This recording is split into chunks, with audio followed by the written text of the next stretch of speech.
Hello साथीहरू, सबैलाई ढोक गरे।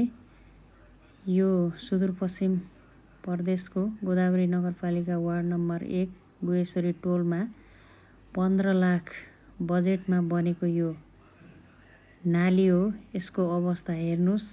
यो कुनै एङ्गलबाट पनि यो नाली जस्तो त लाग्दैन। म त्यहाँ प्रत्यक्ष देख्दाखेरि मलाई अचम्म लाग्यो। यो 15 लाख बजेट कहाँ गयो त? यो यसरी विकास गर्यो भने नेपालको के हुन्छ हालत? नेपालमा यसरी धेरै बजेटहरू चाहिँ खेर गइरहेका छन्। अब यो टोलवासीहरूले पनि कुनै यसमा रियाक्सन दिँदैनन्, किनभने उनीहरू पक्ष विपक्षका हुन्छन्। कोही यो पार्टीको, कोही ऊ पार्टीको भनेर अब पार्टी अनुसार पनि बजेट दिने भएकाले अब यस्तो अवस्था छ यहाँको।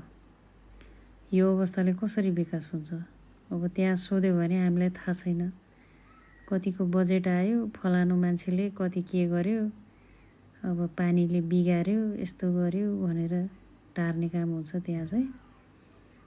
अब यस्तो अवस्था देख्दाखेरि मैले भन्न खोजेको के हो भने, जेएनजीहरूले यहाँ पनि अब यस्तो ठाउँमा बजेटहरू कसरी खेर गइरहेको छ भनेर हेर्न जरुरी छ। जेएनजी भाइ बहिनीहरूले अबका कहाँ कहाँ यसरी बजेटहरू खेर गएको अवस्था छ र त्यसलाई कसरी सुधार गर्न सकिन्छ भनेर जेएनजीहरूको पनि ध्यान आकर्षण गराउन चाहेको हो मैले। र तपाईँ नै भन्नुहोस्।